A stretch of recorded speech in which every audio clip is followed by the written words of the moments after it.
Hello. I want to tell some jokes. I think it's about time.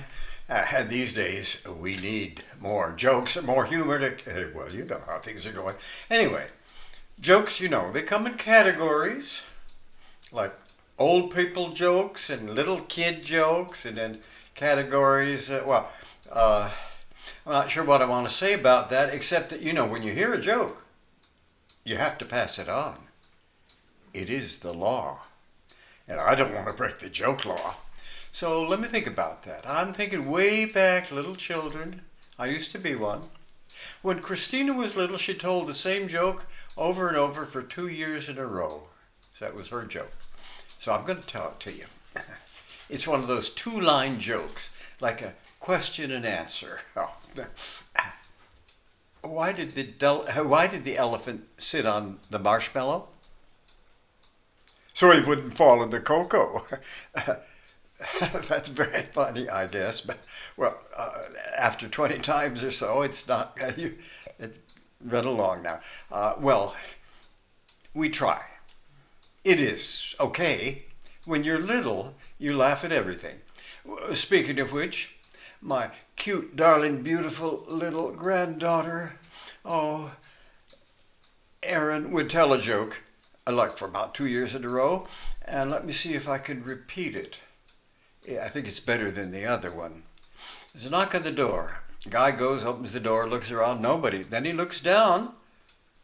There's a little snail on his shoe. So he says, yeah, he kicks it. The snail flies out and lands further down on the path up to the door. So he closes the door and wipes a little slime off his shoe, sits down. 2 weeks later, knock on the door. He opens the door, looks around, looks down. It's the snail. And the snail says, what was that all about? That's funny. Excuse me while I laugh. So, moving up more toward the present, I used to have this reputation. I don't know if it's a bad reputation, but people say, he tells jokes. My students in class would say he's famous for it. They called them bad jokes and old jokes. My daughter says they're dad jokes, but I don't know what that means, unless it means that they're jokes told by old people about long ago. I don't know what it is. Anyway, I had a joke that I used to tell all the time. It was short, and I got tired of it, and then Christina said, tell your joke, come on. So maybe for about 2 years, I'd be like in the market at Trader Joe's or Thrifty's or wherever, or at a restaurant, and I'd say, either I'd ask, do you want to hear a joke, or I'd just tell them. It's a joke that you would understand if you're in the medical profession, and if not, maybe, you would still get it. So it's a question and answer kind of joke. Again, how did they cure the invisible man? They took him to the ICU. That's very good. You don't have to be a doctor to get it. Got it? Good. And Christina told a joke, her favorite for a while. It had to do with the Swedish Navy.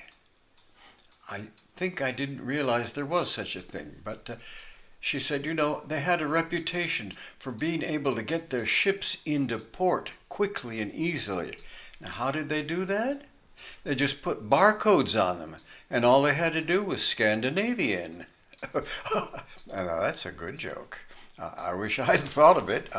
She told it better than I do. Let me check it off now to see that, yes, I did this one. And I did this one. Now, let me see if I can think of maybe one or two others before I run it into the ground and make this too long. Oh, a couple. Sure, why not? I went to this party. They sat me at the table next to a kind of a nice, maybe sweet little old lady who wanted to tell a joke. And so I said, go right ahead. So she mimed it perfectly, and in her best little old lady voice, answering the telephone, she said, the phone rings and she picks it up. Hello? No answer. Silence. Heavy breathing. She says, hello? The voice says, I know who you are, and I know where you live, and I know what you like, and I know how you like it. And she says, you got all that from hello? I was nice, and I quite wanted to say, is that what happened to you?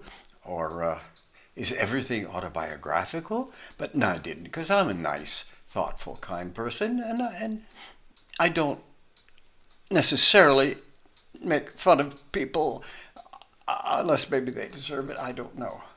You know, my students would say, you tell so many jokes, and they're bad jokes, but don't stop telling them.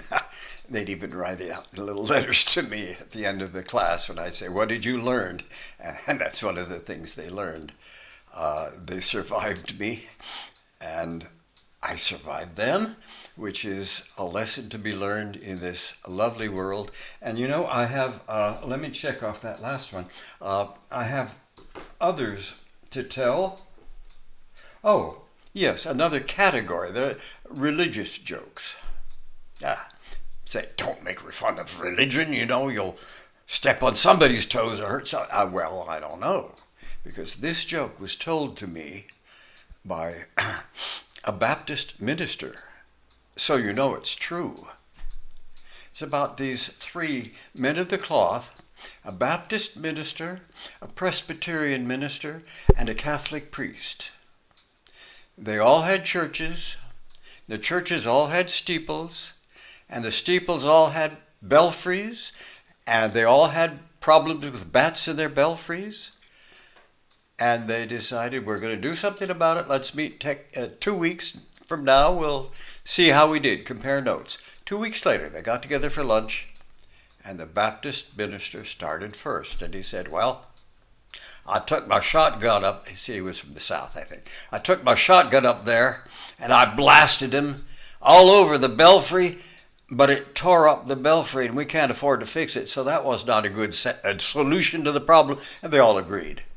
The Presbyterian said, we Presbyterians are peaceful, and we try to solve our problems without violence. I noticed these bats came up from Mexico. So I went down to Mexico. I hired a bat wrangler. I brought him back. He wrangled the bats, and he took them down to Mexico and let them loose, but they flew back, and we couldn't afford to hire him again, so that didn't solve it very well. And the priest in the corner was laughing the whole time. And they said, what's so funny? What are you laughing about? And he said, I solved the problem. And they said, oh yeah? How? He said, simple. I went up there, I baptized and confirmed every one of them, and I haven't seen them since. It's a sad commentary, I think, on the state of religion today. But a nice thing about many people in religion, I think maybe especially Catholics too, they all like to laugh at funny things, and they don't mind making fun of themselves because they can get past it. Let me check that one off now. I will come back with other jokes in other categories from groups of people from different countries because I'm trying my best. I do want to make people laugh. I want them to think too. I want to help us get past the trying times which we are in. And I'm trying. People say, yes, you are. You're very trying.